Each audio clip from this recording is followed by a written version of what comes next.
Welcome to skill IQ. Skill IQ में आपका स्वागत है।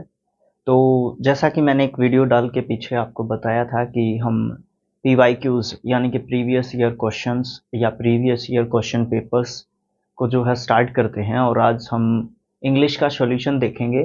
जो प्रीवियस ईयर क्वेश्चन पेपर हमें एक मिला है CHSL, उस वीडियो को लगभग 4 से 5 दिन हो चुके होंगे डाले हुए मुझे। तो अभी तक उसका कोई रिस्पांस तो नहीं आया है। हाँ, एक कॉल आया था ज़रूर, वो बता रहे थे, कुछ सजेशन दे रहे थे। अभी तक उनका भी वापस दोबारा कॉल नहीं आया है। तो देखते हैं हम इसमें, इस कड़ी में मैं पहला वीडियो मतलब अपनी तरफ से डालने की कोशिश करता हूँ। और दूसरी बात ये है कि आपको ये किस तरीके का लगता है, आप ज़रूर बताएं। जो कोई भी इस वीडियो को देखेगा वो ज़रूर बताए कि आपको ये वीडियो जो है कैसा लगा। तो बिना किसी मतलब ज़्यादा डिले के या बिना किसी देरी के मैं जो है स्टार्ट करता हूँ अपनी जो वीडियो है उसको। ठीक है, तो सबसे पहले मैं आपको बताता हूँ कि इसमें जो है हम क्या करेंगे। सबसे पहली बात तो ये जो सीरीज रहेगी ये SSC से है, ठीक है। और इसमें CHSL जो 2022 में फॉर्म जो दिया गया था, जो कि अभी एग्ज़ाम भी चल रहे हैं, उसमें से जो है ये लिया गया है। और ये 16 मार्च का जो है पेपर है, 16 मार्च 2023 का, ठीक है। और टायर 1 का है ये, ठीक है। टायर 1 से जो है ये पेपर जो है यहाँ पे हमारा लिया गया है। तो जो है हम क्या करते हैं इसमें, इस वीडियो में हम 25 क्वेश्चंस 25 क्वेश्चंस हम डिस्कस करेंगे। किसके? वो भी इंग्लिश के, ठीक है। इंग्लिश के 25 क्वेश्चंस जो है डिस्कस करेंगे। उसमें जो है आपके antonym, synonyms, idioms and phrases, और उसमें कॉमन एरर, फिलप्स में आपके वर्ब हो सकते हैं, आपके प्रेपोजिशन हो सकते हैं, एडजेक्टिव, नाउन, ये सब जो है पार्ट ऑफ स्पीच। और जो है आपका ये सब चीज़ें मतलब देखने को हमें यहाँ पे मिलेंगी, ठीक है। तो चलिए हम जो है अपने फर्स्ट जो है अपनी में स्टार्ट करते हैं, जो अपना फर्स्ट क्वेश्चन है उसको, ठीक है। तो चलिए देखिए फर्स्ट क्वेश्चन। तो फर्स्ट क्वेश्चन में हमारा जो है ये क्वेश्चन जो तीनों हैं, ये तीनों क्वेश्चंस जो है अलग अलग जगह पे दिए हुए होंगे उसमें। तो यहाँ पे ये सिनोनियम्स हैं 2 क्वेश्चंस, और तीसरा जो है एंटोनियम का क्वेश्चन है हमारा। सबसे पहली बात तो ये हमारा वर्ड है, मेन वर्ड है, यानी कि क्वेश्चन है ये, ठीक है। एक्लीजियल, ये जो है एक्लीजियल है, और ये एक एडजेक्टिव वर्ड है। सबसे पहली बात तो ये है, ये एक एडजेक्टिव वर्ड है। स्पेलिंग के हिसाब से इंपॉर्टेंट जो है वर्ड है एक तरीके से, ECCLESIAL, एक्लीजियल। एक्लीजियल का मतलब होता है, या तो आप कह सकते हैं पवित्र, या आप कह सकते हैं दिव्य, ठीक है। अब इनमें से सिनोनियम जो है हमने छांटना है। सबसे पहली बात यह है कि ये जो है एडजेक्टिव होता है, इसका मतलब क्या होता है? धर्मनिरपेक्ष आप कह सकते हैं, धर्मनिरपेक्ष, ठीक है। दूसरे नंबर पे भी हमारा एडजेक्टिव वर्ड है प्रोफेन। प्रोफेन का जो मतलब होता है वो हमारा क्या मतलब होता है? प्रोफेन का मतलब जो होता है वो होता है हमारा, एक तरीके से आप इसको जो है सांसारिक कह सकते हैं, सांसारिक कह सकते हैं, ठीक है। और तीसरा जो वर्ड है ये भी हमारा एडजेक्टिव है। इसका मतलब आप चर्च से संबंधित भी कह सकते हैं, और जो है आप इसको पवित्र भी कह सकते हैं एक तरीके से, आप इसको दिव्य भी कह सकते हैं एक तरीके से, ठीक है। और प्रोफ्यूज भी हमारा एक जो है एडजेक्टिव होता है। इसका मतलब जो है क्या होता है? इसका मतलब जो है एक तरीके से भ्रष्ट, या फिर आप ये कह सकते हैं कि प्रोफ्यूज। प्रोफ्यूज स्पेलिंग के हिसाब से भी इंपॉर्टेंट जो है हमारा वर्ड होता है, और इसका मतलब जो है आप बहुत अधिक, बहुत अधिक जो है आप इसका मतलब कह सकते हैं, ठीक है। तो इनमें से हमारा जो राइट आंसर होगा, हमारा right answer option number C होगा, ठीक है। और इसका मतलब ये होता है कि चर्च से संबंधित तो होता ही है चर्चली, और चर्चली का मतलब जो है पवित्र या फिर दिव्य भी होता है, ठीक है। तो इस तरीके से हम जो है अपने क्वेश्चंस को कर सकते हैं। सेक्युलर का मतलब तो वैसे भी आपको ध्यान में रहना ही चाहिए। थोड़ा सा एक अलग वर्ड की कैटेगरी में आप प्रोफेन और प्रोफ्यूज को कह सकते हैं। इसका मतलब बहुत अधिक या भ्रष्ट भी आप एक तरीके से कह सकते हैं। और इस तरीके से हम अगर वर्ड्स के मीनिंग जानते हैं, थोड़ा बहुत इनके बारे में हमें पता है, तो हम इजीली अपने जो आंसर्स हैं उनको फाइंड आउट कर सकते हैं। ठीक है, सेकंड जो क्वेश्चन है हमारा वो क्या है, यहाँ पे ये जो वर्ड है हमारा सेकंड, ये जो है मेन वर्ड है हमारा, ये क्वेश्चन है ड्रीयरी। ठीक है, DREARY, ड्रीयरी, ये एक एडजेक्टिव होता है और इसका मतलब होता है उबाने वाला या फिर बोर एक तरीके से कर देता है जो। ठीक है, नीरस आप एक तरीके से इसका मीनिंग कह सकते हैं। ठीक है, PDF में आपको सारे मीनिंग्स लिखे मिल जाएंगे, बस यहाँ पे सिर्फ समझने वाली बात आप समझ सकते हैं।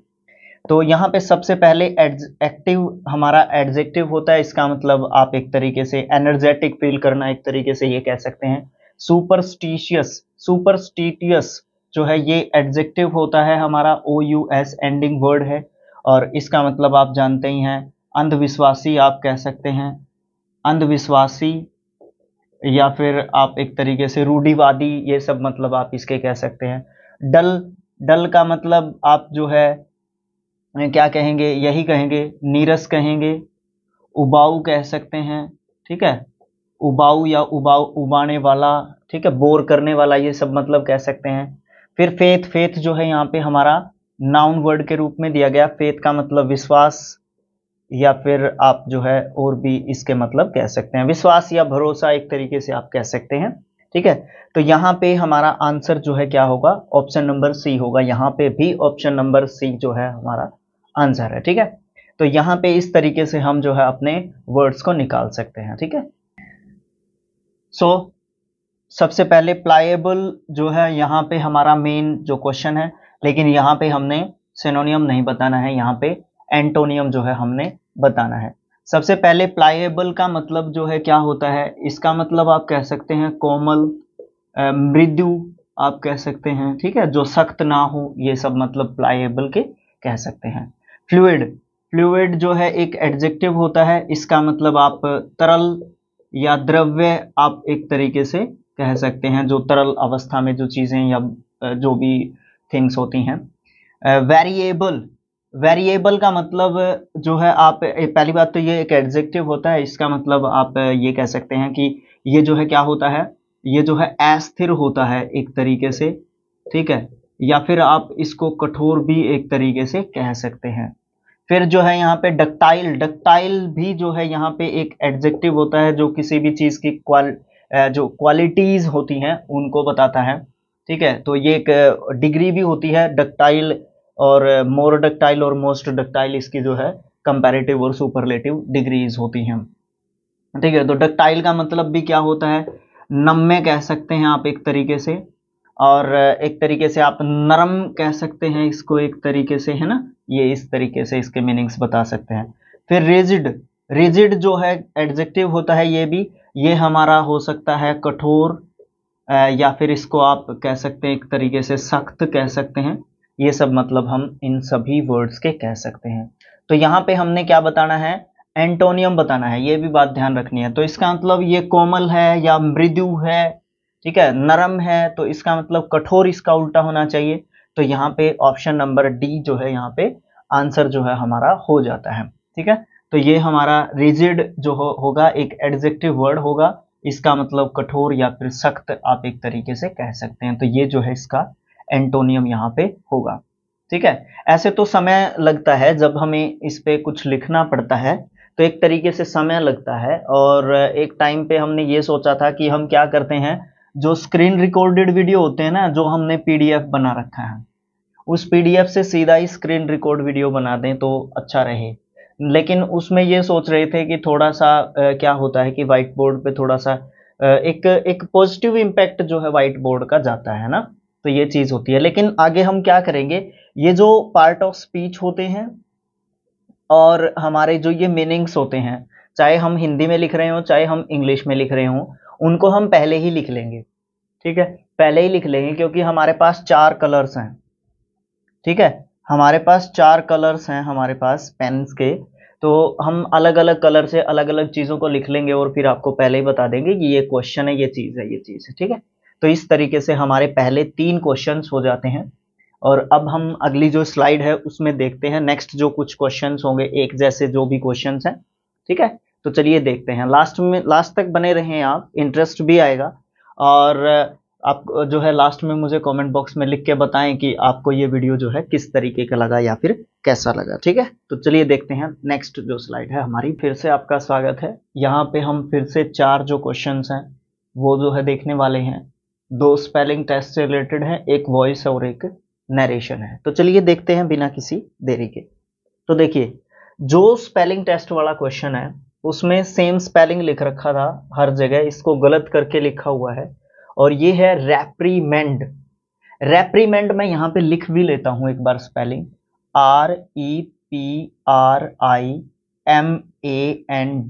रेप्रीमेंड। ये जो है हमारा एक नाउन वर्ड होता है, ठीक है, ये हमारा एक नाउन वर्ड होता है और AND होता है, ठीक है, रेप्रीमेंड। अब यहां पे क्या होता है, इसका मतलब होता है धमकी, झिड़की या फिर फटकार, डांट फटकार जिसको हम कहते हैं, इसका मतलब होता है रेप्रीमेंड का। दूसरा क्वेश्चन स्पेलिंग टेस्ट का इसमें दिया हुआ है अमातुर। अमातुर की जो स्पेलिंग है AMATEUR, यहां पे ज्यादातर जो स्पेलिंग है इसमें गलती हो जाती है, टी के बाद EUR होता है, ठीक है, और ये भी एक नाउन जो है वर्ड होता है पार्ट ऑफ स्पीच के हिसाब से। इसका मतलब नया नया जब कोई किसी काम को सीखता है उसको बोलते हैं, शौकीन व्यक्ति को बोलते हैं, जो किसी काम में जो है बहुत ज्यादा इंटरेस्टेड है, एक तरीके से उस पर्सन को अमातुर बोलते हैं, ठीक है। अब देखिए 2 क्वेश्चंस हैं हमारा वॉइस और जो है नरेशन से रिलेटेड। सबसे पहले वॉइस को देखते हैं। Swallows build new nests every year. अब देखो यहां पे आ गया ये सब्जेक्ट, ये आ गया हमारा वर्ब, और ये वर्ब का फर्स्ट फॉर्म है क्योंकि ये प्लूरल सब्जेक्ट है, फर्स्ट फॉर्म है, ES या IES नहीं है, और हेल्पिंग वर्ब यहां पे है नहीं, सीधा वर्ब का फर्स्ट फॉर्म है। इसका मतलब क्या है, प्रेजेंट इंडेफिनेट टेंस, फर्स्ट ही टेंस का सेंटेंस दे रखा है। उसके बाद हमारा ऑब्जेक्ट आता है और अदर वर्ड्स में हम उसको गिनते हैं। अब देखिए ऑब्जेक्ट को हम पहले लेके आएंगे, न्यू नेस्ट्स, ठीक है। उसके बाद हम इसको चेंज कैसे करते हैं, इसको चेंज करते हैं सब्जेक्ट प्लस के वर्ब की फर्स्ट फॉर्म प्लस के ऑब्जेक्ट को हम चेंज किस में करते हैं, इसको हम चेंज करते हैं इज आर एम प्लस के वर्ब की थर्ड फॉर्म, वॉइस बनाते हैं तो वर्ब की third form, always mind it. उसके बाद हम क्या करेंगे, सब्जेक्ट आ गया, उसके बाद नेगेटिव या इंटेरोगेटिव या नेगेटिव इंटेरोगेटिव सेंटेंस तो है नहीं ये, तो हम क्या करेंगे, इसके बाद ये प्लूरल सब्जेक्ट है तो आर लगा देंगे, आर। बिल्ट होती है इसकी third form, built by swallows every year को हम लास्ट में ही रखेंगे, ठीक है।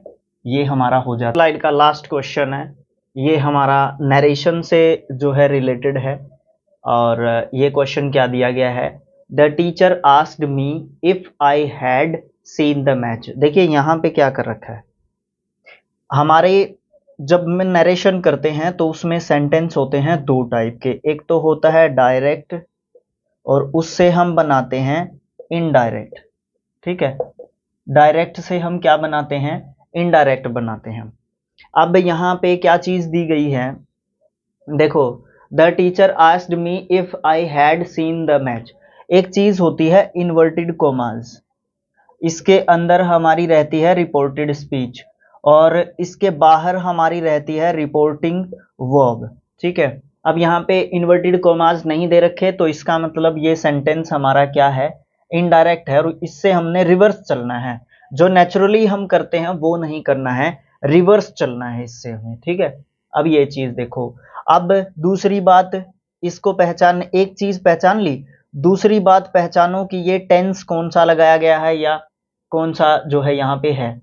इफ के बाद जो है हैड सीन दे रखा है, हैड सीन दे रखा है, तो हमारा यहाँ पे क्या हो गया, पास्ट परफेक्ट टेंस हो गया, ठीक है। इसका जब हम रिवर्स करते होते हैं तो पास्ट इंडेफिनेट टेंस कर रहे होते हैं। तीसरी चीज हमने यहाँ तक दिख रहा है कि नहीं दिख रहा है, ये भी समस्या रहती है ना साथ में जब कोई नहीं होता। तो तीसरी चीज यहाँ पे क्या है, इसीलिए कम क्वेश्चंस ले रहा हूं मैं यहाँ पे। तीसरी चीज हमारे यहाँ पे क्या है, जो कॉन्सेप्ट दिमाग में चल रहा होता है ना, इस चक्कर में फिर वो रह जाता है ना। तो तीसरी चीज क्या है, यहाँ पे इफ के साथ जोड़ रखा है। इफ और वेदर के साथ जब हम सेंटेंसेस को जोड़ते हैं तो हमारे होते हैं क्वेश्चन वाले सेंटेंसेस, यानी कि इंटेरोगेटिव सेंटेंसेस। अब यहाँ पे बात चल ही गई है, तो इंटेरोगेटिव सेंटेंसेस जो है दो प्रकार के होते हैं। एक तो WH क्वेश्चंस वाले होते हैं, और दूसरे कौन से होते हैं, दूसरे हमारे यस नो वाले क्वेश्चंस वाले होते हैं। तो ये हमारा यस नो वाले क्वेश्चंस में से आप एक तरीके से कह सकते हैं ये सेंटेंस है। इसके बारे में इतनी सारी जानकारी आपको समझ में आई। अब यहाँ पे जो गिवन ऑप्शंस हैं वो देखिए। अब ये इंटरोगेटिव सेंटेंस रहेगा, और जो हमारा यहाँ पे शुरुआत रहेगी वो हमारी उससे दे रखी है। जो ऑप्शंस है ना, गिवन ऑप्शंस हैं हमें, वो जो है किस में दे रखे हैं, सारे के सारे जो है, जिसमें पहले हमारा रिपोर्टिंग जो स्पीच है ना, रिपोर्टेड स्पीच, वो दे रखा है पहले। तो अब आप इसको किस में बनाएंगे, प्रेजेंट पास्ट इंडेफिनेट में बनाएंगे। I had seen the match. अब यहाँ पे इसको क्या करेंगे, उसका जो फॉर्मूला होता है वो क्या होता है, वो कुछ इस तरीके का होता है। देखो, इसको इंटरोगेटिव सेंटेंस में चेंज करना पड़ेगा, तो डिड पहले आएगा, उसके बाद सब्जेक्ट आएगा, उसके बाद वर्ब का फर्स्ट फॉर्म आएगा, और उसके बाद हमारा ऑब्जेक्ट आता है, और लास्ट में साइन ऑफ इंटरोगेशन आता है। तो अब आप यहाँ पे देखेंगे क्या करेंगे, डिड, उसके बाद डिड हो गया हमारा। डिड यहाँ पे जो है हमारा क्या हो गया, सब्जेक्ट हो गया। उसके बाद हमारा आई पे आ जाती है बात। आई जो है क्या कह रहा है, आई जो है किसको कहा गया है, मुझे कहा गया है। लेकिन टीचर जब मुझे कुछ कहेगा तो किस में कहेगा, यू में कहेगा। तो यहाँ पे डिड यू। उसके बाद वर्ब की first form according to structure चलिए, अकॉर्डिंग टू सेंटेंस क्या जो स्ट्रक्चर है ना उसके अनुसार चलिए, ये लिख दिया, ये लिख दिया। उसके बाद वर्ब की फर्स्ट फॉर्म सीन है तो सी, शॉ और सीन होता है। फिर यहां पे द मैच, ठीक है, खत्म हो गया। अब इसको दे दो आप साइन ऑफ इंटरोगेशन और इन्वर्टेड कोमास बंद कर दो, ठीक है। Did you see the match, इस तरीके से आप जो है ये कहेंगे आप इसको। अब यहां पे लगाओ कोमा। अब इसकी बारी, द टीचर सैड को किस में चेंज किया कर देते हैं, सैड टू को चेंज करते हैं हम आस्क्ड में। अब यहाँ पे आस्क्ड लिखा हुआ तो सैड टू में चेंज कर देते हैं। तो द टीचर, यहाँ पे ये द कैपिटल नहीं होगा, द टीचर सैड टू, ये ऑब्जेक्ट तो ऐसा ही रहता है, सैड टू मी। ये पूरा हमारा जो है इसका इसमें चेंज करके देख लो, बना के देख लो, अगर कोई दिक्कत आती है तो अब भी पता चल जाएगा, ठीक है। देखो अब सिंपल में बनाते हैं। अब देखो एक चीज और ध्यान रखो, जब हम वॉइस चेंज करते हैं सेंटेंस जिस टाइप का है सेम रहता है। अगर वो नेगेटिव है तो नेगेटिव रहेगा, पॉजिटिव है तो पॉजिटिव रहेगा, इंटरोगेटिव है तो इंटरोगेटिव रहेगा। लेकिन जब हम नरेशन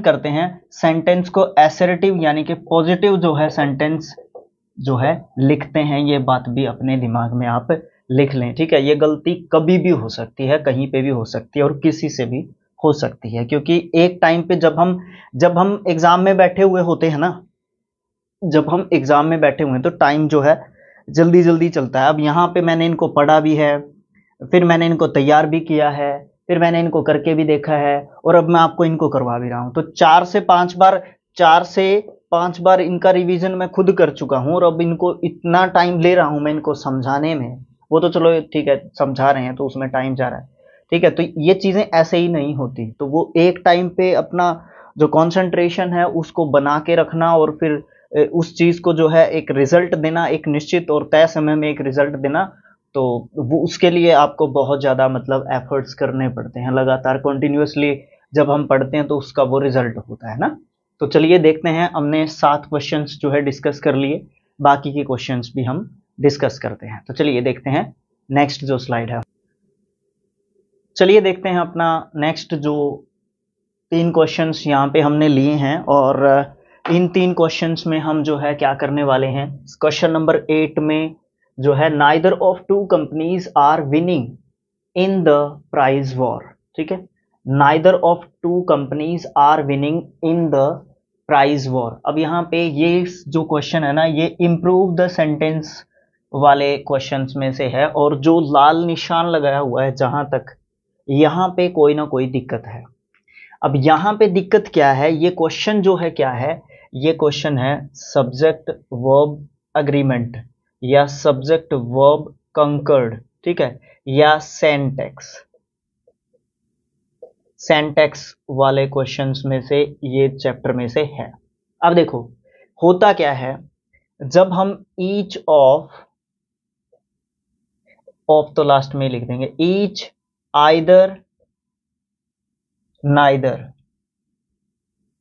ध्यान रखना ये कहीं पे लिख लेना, और इनके बाद अगर ऑफ दे रखा हो और फिर हमारा क्या हो, कोई भी प्लूरल नाउन है, ठीक है, कोई भी प्लूरल एडजेक्टिव दे रखा है 1 2 3, और फिर कोई भी जो है प्लूरल नाउन है, यहाँ पे एडजेक्टिव लिख लेना, तो ये और ये सारा का सारा किसके रूप में दे रखा है, सब्जेक्ट के रूप में दे रखा है, तो आप उसके साथ सिंगुलर वर्ब यूज करेंगे।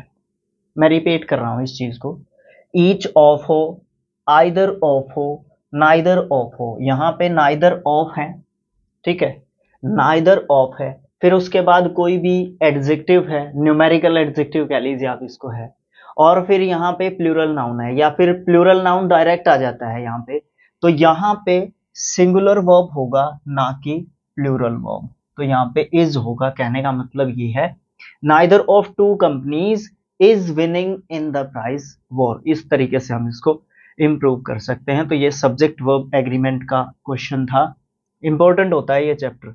उसके बाद क्वेश्चन नंबर 9 की बात करते हैं। ये जो है किस में से दिया गया है, I can't concentrate on my work because I am thinking of that beautiful scene. यहां पे निशान लगा रखा है आई एम थिंकिंग ऑफ, यानी कि इसमें हमें कुछ भी इंप्रूव करना है, ठीक है, इंप्रूवमेंट करनी है इसमें किसी भी तरीके की, तो यहां पे है फ्रेजल वर्ब का क्वेश्चन, ठीक है। फ्रेजल वर्ब क्या होती है आपको पता है, जब भी वर्ब प्लस के प्रेपोजिशन, ये मैं आपको बताता रहता हूं, जो भी हमारे OWS के सेशंस आते हैं, एंटोनियम्स एनोनियम्स के सेशंस आते हैं, उनमें मैं आपको लगातार बताता रहता हूं इन चीज़ों के बारे में। ये हमारी फ्रेजल वर्ब्स होती हैं, ठीक है, ये हमारी फ्रेजल वर्ब्स होती हैं। तो यहाँ पे क्या है, थिंकिंग ऑफ नहीं होता, थिंकिंग अबाउट होता है, ठीक है, थिंकिंग के बाद अबाउट होगा, वो उस चीज के बारे में सोच रहा था। ऑफ मतलब यहां पे वो मतलब नहीं निकल रहा है जो ये निकालने की कोशिश कर रहा है, लेकिन जब हम थिंकिंग ऑफ की बजाय थिंकिंग अबाउट कहते हैं, तो इस सीन के बारे में, उस ब्यूटीफुल सीन के बारे में वो जो है बात कर रहा था, ठीक है। तो ये कह सकते हैं, पूरा सेंटेंस आप एक बार रीड करके जरूर देखें, आई can't concentrate on my work because, मैं अपने जो काम था उसके ऊपर कॉन्सेंट्रेट नहीं कर सकता था, या सका था, नहीं सका क्योंकि कैन है, कुड नहीं है। आई एम थिंकिंग अबाउट, क्योंकि क्यों नहीं कर सकता था, क्योंकि मैं सोच रहा था दैट ब्यूटीफुल सीन, उस सुंदर से दृश्य के बारे में, उस सुंदर से सीन के बारे में, ठीक है। नेक्स्ट क्वेश्चन है हमारा क्वेश्चन नंबर 10। ये क्या है, ये कॉमन एरर का क्वेश्चन है। अब यहां पे क्वेश्चन क्या है, there is evidence that much too, ये ऑप्शन नंबर डी में लिख रखा है इन्होंने, there is evidence that much too technology can lead to a, ये ऑप्शन नंबर बी में लिख रखा है, technology can lead to a loss of child development opportunities, ये पूरा क्वेश्चन है। तो there is evidence that much too, ये डी ऑप्शन दे रखा है, technology can lead to a, ये बी ऑप्शन दे रखा है, loss of child development opportunities, ये हमारा ए ऑप्शन दे रखा है, और सी ऑप्शन में उन्होंने नो एरर दिया हुआ है। अब यहां पे देखें क्या गलती है, यहां पे क्या चीज होती है, नंबर 1 पे हम यूज करते हैं मच टू, ये दोनों जब हम यूज करते हैं मच टू, तो ये भी एडवर्ब होता है और ये भी एडवर्ब होता है, ठीक है, मच टू, ठीक है। इनको कभी भी हम इनके बाद नाउन यूज नहीं करते हैं, यहां पे गलती है इन दोनों में से एक की, ठीक है, इन दोनों में से एक की। दूसरी बात, जब हम टू यूज करते हैं उसके बाद या वहां पे नाउन हो सकता है, और इसके साथ साथ जब हम टू के साथ किसी भी नाउन को यूज करते हैं तो उस नाउन के बारे में वो टू या तो बैड क्वालिटीज के बारे में बताता है या फिर गुड क्वालिटीज के बारे में बताता है, ठीक है। या तो उस चीज की, उस नाउन की, उस बात की, या जो भी सेंटेंस में बात चल रही है उसकी या तो बैड सेंस के बारे में बात करेगा या उसकी गुड सेंस के बारे में बात करेगा। यानी कि बैड सेंस या गुड सेंस की जो है बात की जाती है, टू यूज करते हैं तब। तो यहां पे कहने का मतलब क्या है, इस मच की कोई जरूरत नहीं है। तो एरर कहां पे है, ऑप्शन नंबर डी में एरर है, ठीक है। तो ये चीजें होती हैं। और एक और तीसरी बात थी इससे रिलेटेड, एक तीसरी बात और जरूर मैं आपको यहां पे इससे रिलेटेड जो है बताना चाहूंगा।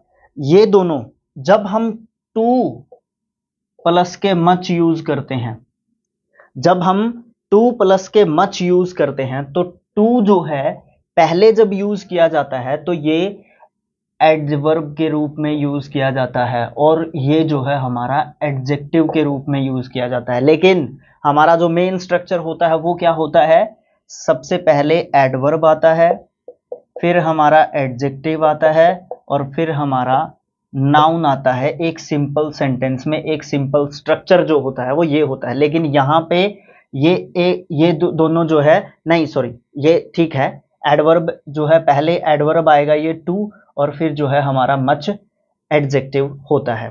दोबारा से फिर बताता हूं मैं एक बात आपको, दोनों को अलग अलग से भी यूज करते हैं, मच को और टू को अलग अलग से भी यूज करते हैं, मच टू भी यूज करते हैं और टू मच भी यूज करते हैं। लेकिन चारों जो तीनों बातें होती है ना, वो तीनों अलग अलग बातें होती हैं। उन तीनों में से ये एक बात थी कि यहां पे हम टू को यूज करते हैं, जहां पे भी हम टू को यूज करते हैं, ठीक है, ये जो है एक एडजेक्टिव के रूप में यूज किया जा रहा है यहां पे। और ये क्या कर रहा है, इस टेक्नोलॉजी की क्वालिटी के बारे में बात कर रहा है, जो गुड भी हो सकती है और बैड भी हो सकती है। अब सेंटेंस के अकॉर्डिंग समझिए इसको क्या कहता है। There is evidence that too technology can lead to a loss of child development opportunities.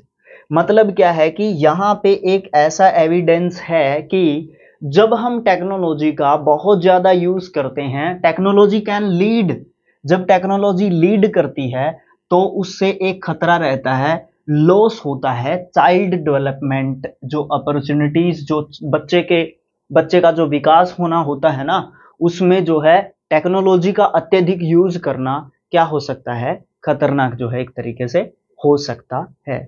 तो अब तक हम जो है 10 क्वेश्चंस जो है यहाँ पे डिस्कस कर चुके हैं, बाकी के क्वेश्चंस भी डिस्कस जो है हम करते हैं, ठीक है। तो चलिए देखते हैं। तो अभी बाकी के जो 15 सेंटेंसेस हैं या क्वेश्चंस हैं सॉरी, वो हम देखते हैं अपने जो स्क्रीन रिकॉर्ड जो मीडियम है ना हमारा, उसमें जो है आप देखिए। क्योंकि उसमें जो है क्या है, ईडियम्स हैं, ठीक है, ईडियम्स हैं और रीअरेंजमेंट ऑफ सेंटेंसेस हैं, ठीक है, इस तरीके की चीजें, और जो है कुछ उसमें एक दो जो है फिलअप्स हैं, ठीक है। तो ये जो है 15 जो क्वेश्चंस हैं उनको हम अपने स्क्रीन रिकॉर्ड मोड में देखते हैं। तो चलिए, तो वेलकम है आपका स्क्रीन रिकॉर्ड मोड में। और हमने ये जो है पीडीएफ बनाया है आपके लिए, जो कि आपको skill IQ education Telegram group पे मिल जाएगा। तो देखिए, देखते हैं बारी बारी कौन से जो क्वेश्चन है हम कर चुके हैं और कौन से हमारे 15 क्वेश्चन बाकी हैं। तो सबसे पहला क्वेश्चन जो था हमारा, ये हम कंप्लीट कर चुके हैं, ठीक है। यहाँ पे इस तरीके से आपको पार्ट्स ऑफ स्पीच और हिंदी मीनिंग्स जो आपको यहाँ पे अवेलेबल हो जाते हैं। यही चीज़ हम कह रहे थे कि स्क्रीन रिकॉर्ड मोड में सही रहेगा या फिर हमारा व्हाइट बोर्ड मोड में सही रहेगा, तो क्योंकि उसमें टाइम भी बहुत ज़्यादा लगता है ना। फोर्थ क्वेश्चन भी कर चुके हैं हम लोग। देखिए, यहाँ पे हमने जितना भी हो सकता है भरपूर एक्सप्लेनेशन देने की कोशिश की है हमने यहाँ पे। तो फिफ्थ क्वेश्चन भी हो चुका है, सिक्स्थ भी हो चुका है, सेवन्थ भी हो चुका है, एंटोनियम हमने बताया था। एट्थ जो क्वेश्चन है ना वो देखिए, ये क्या कहता है, ये कहता है choosing the right software for any purpose can be a, या फिर एन में से एक आएगा according to given options, task for any business. तो यहाँ पे सबसे पहली बात तो यही है कि हमने यहाँ पे निशान लगा रखा है, चैलेंजिंग हो गया, लेकिन हो गया कैसे पहले तो ये समझने की कोशिश कीजिए, ठीक है।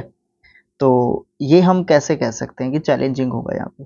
तो यहाँ पे choosing the right software, right software हमने एक जो है बिल्कुल सही हमने सॉफ्टवेयर का चुनाव करना है एक तरीके से। For any purpose can B, किसी भी जो है उद्देश्य के लिए जो कि एक है, इनमें से कोई एक है।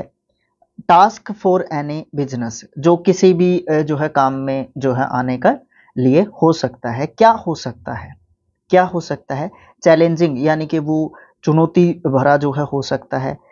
इंटीमेटिंग, इंटीमेटिंग जो है घनिष्ठ या फिर परिचित या मेलजोल वाला हो सकता है, या फिर एट्रीब्यूटिंग मतलब जिसमें कोई खास बात हो वो भी हो सकता है, या फिर चैलेंजिंग हो सकता है, या फ्लिकरिंग हो सकता है। फ्लिकरिंग का मतलब चंचल या अस्थिर। देखिए जो फोर्थ ऑप्शन है ना वो तो ऐसे ही काट दीजिए आप। फ्लिकरिंग का मतलब वैसे भी होता है कि लाइट जो होती है ना वो जलती और बुझती है, तो उसको भी आप फ्लिकरिंग बोलते हैं।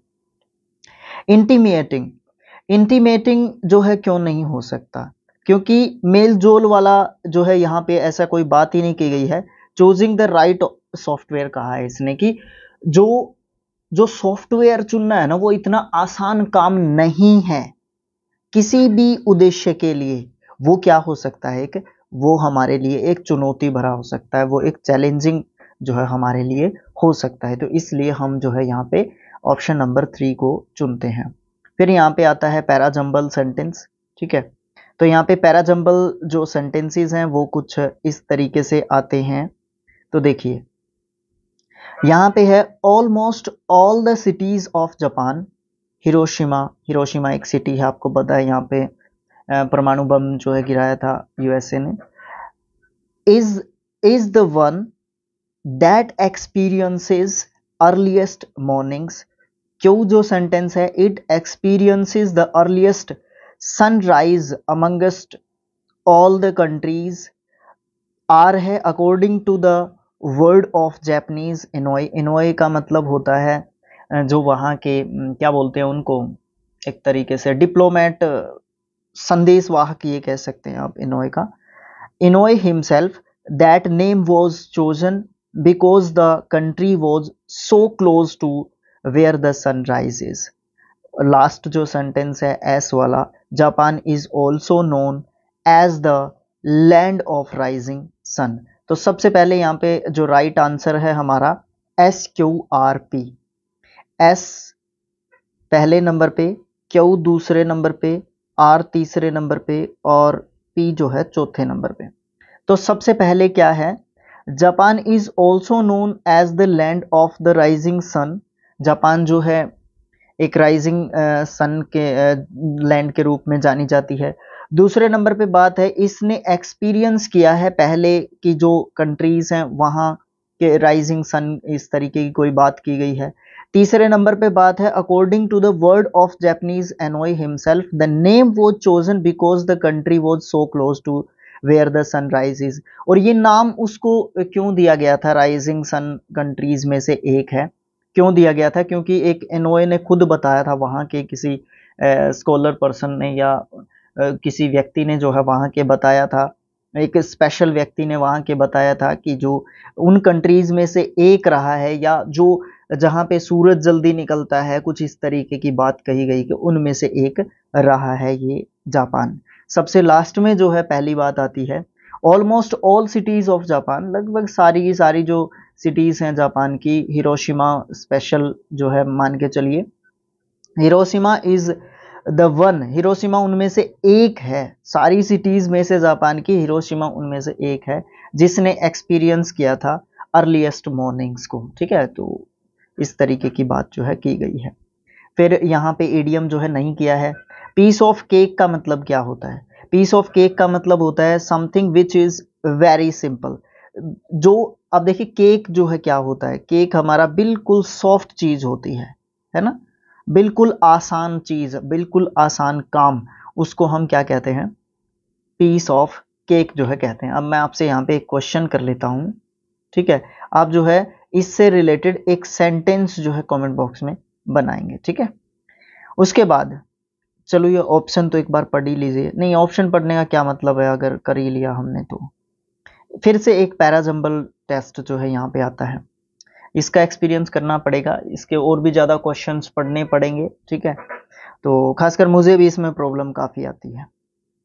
यहाँ पे क्वेश्चन है, let the past go, be at ease, allow the future. B option है Rohan had advised me over and again. C option है to arrive at its own face. D option है in finding in new flower but in what in flowering its secret when it will. तो यहाँ पे सबसे पहले D है, in finding in new flower but in what in flowering its secrets when it will. उसके बाद हमारा option number 2 है, दूसरे नंबर पे ही, Rohan had advised me over and again. तीसरे नंबर पे पहले वाला है, लेट द पास्ट गो, उसने एडवाइस किया था कि जो बीत गया सो बीत गया। Be at ease, allow the future, भाई जो फ्यूचर है उसके बारे में कुछ थोड़ा सा सोचिए। और सी जो है फोर्थ नंबर पे रहेगा, to arrive at to arrive at its own pace, मतलब जो भी फ्यूचर है उसको जो है अपनी पेस पे, अपनी जो उसकी स्पीड है अपने उस पे जो है चलने दे। तो बी जो है यहाँ पे हमारा राइट ऑप्शन होगा।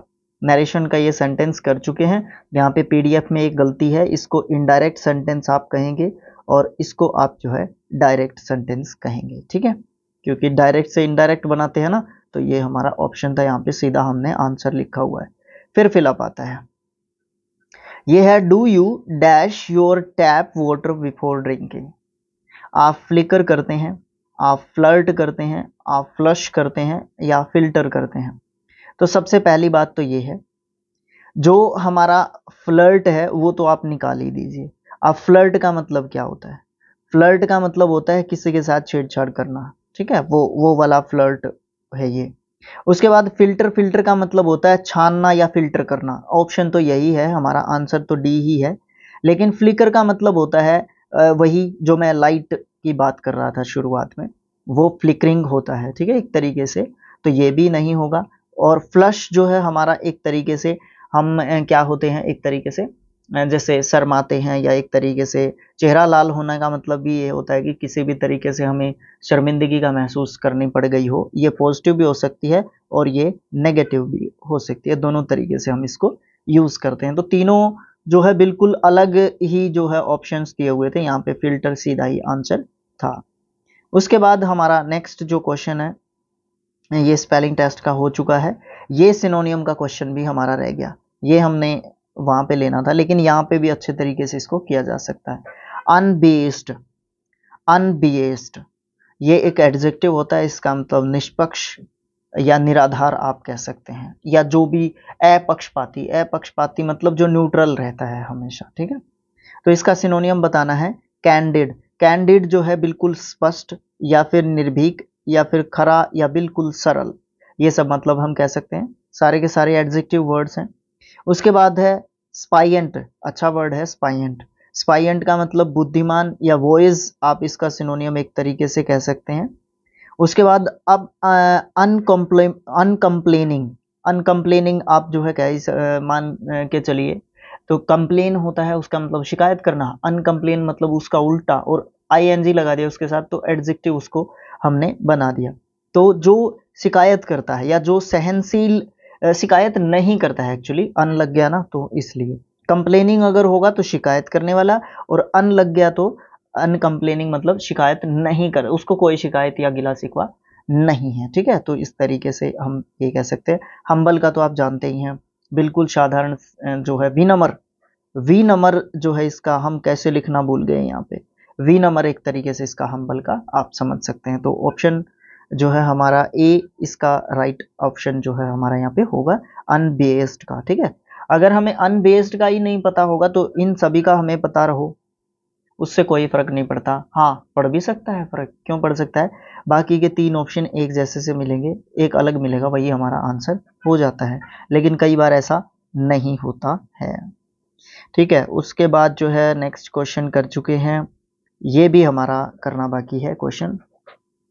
While one cannot really the pandemic is over yet, it is a sensible decision to how dash to the older system।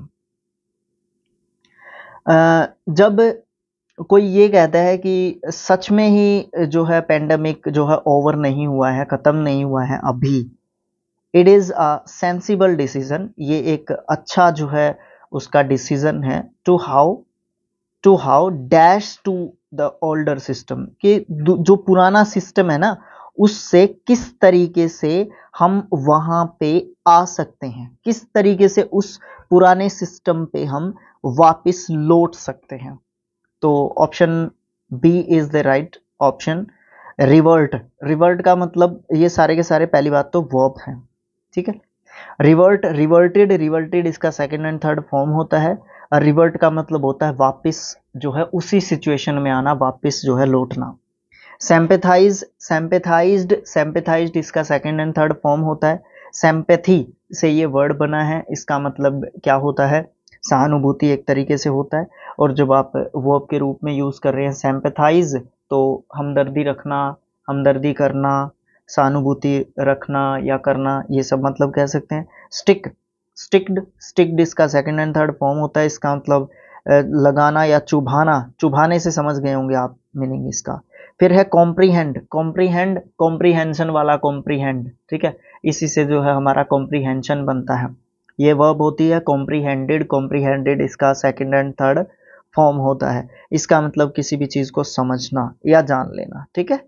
तो हमारा यहाँ पे ऑप्शन बी रिवर्ट जो है सही आंसर होगा। फ्रेज हम कर चुके हैं, टू ब्रेस्ट लिख दिया भाई हमने वहां पे, उसको चेक कर लीजिएगा, उसको ब्रीस्ट लिखना है, ठीक है, वो बोर्ड पे हमने जो किया है इडियम। तो टू ब्रीस्ट द टेप इसका मतलब क्या होता है, टू विन द रेस, ठीक है, इसका मतलब क्या होता है, टू विन द रेस। वहां पे हमने लिख दिया था कि नहीं लिखा था, नहीं लिखा नहीं था, तो यहाँ पे हम इडियम को कर रहे हैं to breast the race. Race tape है क्या, रेस है, टेप है, टू ब्रीस्ट द टेप, तो इसका मतलब क्या होता है, किसी भी चीज को, किसी भी बात को आप जो है क्या कर रहे हैं, जीत चुके हैं, ठीक है। उसके बाद रीअरेंज फिर से करना है सेंटेंसेस को, आप भी कर सकते हैं और हम ट्राई भी करते हैं। तो तीसरा सेंटेंस आ गया है ये रीअरेंजमेंट वाला सेंटेंसेस का, ठीक है, तो इनको बड़े अच्छे तरीके से हमें करना होगा। तो यहाँ पे देखिए, कैलिफोर्निया टू द पोक hub of China, reduced food supplies and sharply increased food prices, grain heartland of Argentina to the tomato belt of extreme weather events in 2021 have। तो यहाँ पे सबसे पहले नंबर पे R है, दूसरे नंबर पे P है, तीसरे नंबर पे S है और चौथे नंबर पे हमारा Q है। तो पहले नंबर पे green heartland of Argentina to the tomato belt of किसकी, कैलिफोर्निया की, और California to the pork hub of China. फिर क्या कर रही है, extreme weather events, extreme weather events in 2021 have, जिसने क्या किया, रिड्यूस किया फूड सप्लाईज को, शार्पली इंक्रीज किया जो फूड जो प्राइजेस हैं उनको, ठीक है। तो फूड सप्लाई को रिड्यूस कर दिया, जिसके कारण जो फूड सप्लाई है वो रिड्यूस हो गई, कम हो गई, और उसके कारण क्या हो गया, जो प्राइजेस है ना वो शार्पली इंक्रीज हुए, बहुत ज़्यादा तेजी से इंक्रीज जो है एक तरीके से हुए। तो इस तरीके से हम रीअरेंजमेंट अपने सेंटेंसेस का कर सकते हैं। फिर हमारा यहाँ पे कॉमन एरर हम कर चुके हैं, ठीक है, नहीं किया, नहीं किया, करते हैं इसको। लंदन बेस्ड ब्रोड्सकी, ब्रोड्सकी एक ब्रांड है, quartet meanwhile is one of the world's leading string quartet. देखिए वन ऑफ द जब हम लिखते हैं तो उसके बाद प्लूरल नाउन आता है, तो यहाँ पे सिंगुलर नाउन है, तो इसके साथ जो है एस लगेगा, तो यहाँ पे किसकी गलती है, नाउन की यहाँ पे गलती है, ठीक है। तो ये हमारा क्वार्टेट्स जो है एक तरीके से हो जाएगा, यहाँ पे हमने हिंट भी दिया हुआ है। उसके बाद हमारा कॉम्प्रीहेंशन आ गया, लास्ट 5 क्वेश्चंस जो है हमारे आ गए हैं यहाँ पे, और यहाँ पे कुछ खास समझ में भी नहीं आ रहा, और ये जो क्वेश्चन है ना हम छोड़ देते हैं फिलहाल के लिए, ठीक है। तो ये 20 क्वेश्चंस हमने जो है इसमें किए हैं, और वैसे इसको कर ही लेते हैं, देख लीजिए कर लेते हैं इसको, थोड़ा सा एडजस्ट करके कर लेते हैं। देखिए इनमें आंसर्स भी लिखे हुए हैं, क्योंकि हम बोर्ड के ऊपर करवाना चाहते थे, बट वही सारी प्रॉब्लम्स आप देख सकते हैं। जनरली डॉल्फिन्स स्लीप विद, किसके साथ, with only one brain hemisphere in slow wave sleep at A time. जो डॉल्फिन्स होती हैं वो क्या करती हैं, सिर्फ वो जो सो जाती हैं ना, तो वो क्या करती हैं, दोहरा उनका एक तरीके से माइंडसेट जो है होता है, ठीक है। और वो एक समय पर दोहरे जो माइंडसेट रखती हैं, और एकहरे माइंडसेट के साथ जो है वो क्या करती हैं, सो रही होती हैं, है ना। तो फिर क्या होता है, नहीं रहने देते हैं, मुझे इसमें कोई मज़ा नहीं आ रहा, ठीक है, इसको रहने देते हैं। तो यहाँ तक हमारा ये जो है पूरा पीडीएफ आपको जो है मिल जाएगा, टेलीग्राम ग्रुप से आप इसको डाउनलोड कर सकते हैं। उसको इतने अच्छे तरीके से मैं एक्सप्लेन, आप ये कह सकते हैं कि मैं एक्सप्लेन नहीं कर पाया, आप इसको कमी माने या आप इसको कुछ भी कहें, फिलहाल कॉम्प्रीहेंशन को समझाने में मैं अनेबल हूँ। और इसको कैसे समझाया जा सकता है, इसको मैं क्या करूँगा, नेक्स्ट टाइम जो कॉम्प्रीहेंशन होगा ना उसको मैं टाइप करूँगा, ठीक है, टाइप करना पड़ेगा उसको, और तभी उसको बड़े अच्छे तरीके से बताया जा सकता है। और दूसरी बात, मैंने यहाँ पे इसके अंदर आंसर्स भी डाल लिए, और जो कि थोड़ा सा यहाँ पे क्या कर रहे हैं, एक तरीके से देखने में थोड़ा सा ईजी जो है नहीं लग रहे हैं ना, तो इसको मैं आगे से इस चीज़ का ध्यान रखूँगा। और यहाँ पे दूसरी बात क्या है, यहाँ पे ऑप्शंस की भी जो है हमें एक तरीके से प्रॉब्लम जो है होगी। तो ये पार्ट फर्स्ट है, किसके लिए, CHSL जो एग्ज़ाम है ना उसके लिए, PYQs के लिए, ठीक है। तो नेक्स्ट पार्ट सेकंड होगा, देखते हैं कब डालेंगे हम उसको, इसका रिस्पांस भी देखेंगे। वैसे इतना अच्छा तो नहीं हुआ है ये, लेकिन आगे जैसे जैसे इम्प्रूवमेंट जो है हमारी होती जाएगी, क्योंकि क्वेश्चन सीरीज हमने कभी करवाई नहीं थी अपने चैनल पे, ठीक है। लगभग 4 साल हो गए हमें यूट्यूब पे, क्वेश्चन सीरीज तक आए ही नहीं थे, तो ये पहली ही क्वेश्चन सीरीज थी। और मुझे ऐसा लगता है कि आप मेरी गलतियों की तरफ ज़्यादा ध्यान नहीं देंगे, ठीक है, पता नहीं क्यों लगता है। और जो पॉजिटिव चीज़ें हैं, जो पॉजिटिव वाइब्स हैं, वो निकालने की जो है आप कोशिश करेंगे, एफर्ट या फिर आप मेहनत का थोड़ा सा ध्यान रखेंगे, ठीक है। बाकी तो सब चीज़ें ऐसे ही चलती रहती हैं। तो thanks for watching, thank you so much, मिलेंगे नेक्स्ट जो पार्ट होगा उसमें। Thank you so much.